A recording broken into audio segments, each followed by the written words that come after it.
अस्सलामु अलैकुम वरहमतुल्लाहि वबरकातुहू। बिस्मिल्लाहिर्रहमानिर्रहीम। नाज़रीन व सामिईन, मैं मोहम्मद खुबैबुल क़ादरी मदनापुरी और आप देख रहे हैं क़ादरी तहक़ीक़ सेंटर।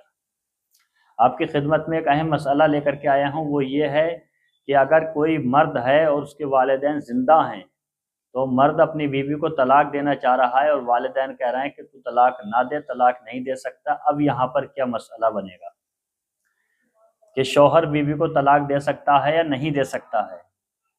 हालांकि शौहर के हाथ में सब कुछ है, लेकिन उधर वालिदैन है, वालिदैन इनकार कर रहे हैं कि तू तलाक नहीं दे सकता। लड़का कह रहा है मैं तलाक दूंगा। अब सवाल ये पैदा होता है कि यहाँ पर किसकी बात मानी जाएगी, शौहर की या शौहर के वालिदैन की। शौहर का तो बहुत हक है, लेकिन शौहर के वालिदैन क्या हक है कि नहीं है यहाँ पर, या उनकी बात की कुछ अहमियत है या नहीं है। तो इसी के मुतालिक फ़िक़्ह की रोशनी में कुछ इबारत लेकर के आया हूँ, वो सुने ताकि ये मसला कभी कभी आपके सामने आए तो आप इसका जवाब दे सकें। सवाल ये है कि लड़का बीवी को तलाक देना चाह रहा है मगर वालिदैन इनकार कर रहे हैं, तो हुक्म क्या लगेगा, क्या हुक्म होगा फिर। तो जवाब यह है, तलाक देने से वालिदैन को तकलीफ़ हो और उनकी नाराज़गी का सबब बने तो लड़का अपनी बीवी को तलाक ना दे। यानी वालिदैन अगर उसके नाराज़ हो जाएंगे या उनकी दिल शिकनी होगी तो लड़का अपनी बीवी को तलाक ना दे।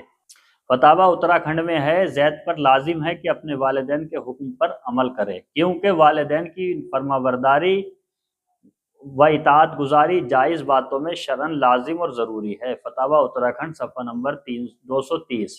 और आला हज़रत इमाम इश्क़ व मोहब्बत सैयदी सरकार आला हज़रत फ़ाज़िल बरेलवी अलैहि रहमत व रिज़वान फरमाते हैं, इताअत वालिदैन जायज़ बातों में फ़र्ज़ है। इसका हवाला नोट करें, फतावा रज़विया जदीद जिल्द नंबर 21 सफ़ा नंबर 157। और एक हवाला और नोट करें, बाज़ गलत फहमियों की इस्लाह सफ़ा नंबर 165-166।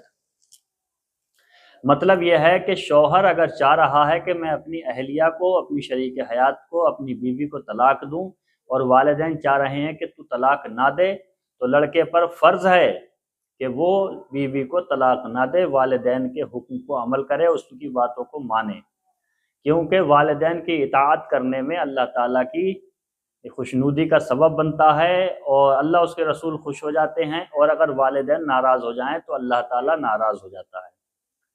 वालिदैन की रज़ा के खातिर शौहर अपनी बीवी को तलाक नहीं दे सकता।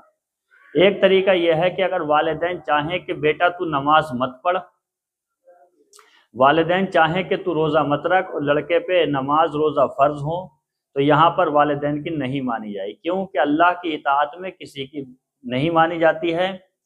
अल्लाह की इबादत से बढ़ के कुछ नहीं है। जो चीज़ बंदे पे अल्लाह ने फ़र्ज़ की है वो चीज़ में किसी की भी इताअत नहीं है। हाँ, अल्लाह की इताअत से, रसूलुल्लाह की इताअत से हटने के बाद में दुनियावी मामलों में वालिदैन की इताअत मुक़द्दम है, वालिदैन की इताअत करी जाएगी। लेकिन अगर किसी के वालिदैन रोज़ा रखने से रोकें तो नहीं मानना चाहिए, नमाज़ पढ़ने से रोकें तो नहीं मानना चाहिए, ज़कात देने से रोकें तो भी नहीं मानना चाहिए, हज करने से रोकें तो भी नहीं माननी चाहिए। क्यों? कि अल्लाह की इताअत में वालिदैन की या किसी की बात नहीं मानी जाएगी जो अल्लाह उसके रसूल की इताअत से रोकने वाली हो।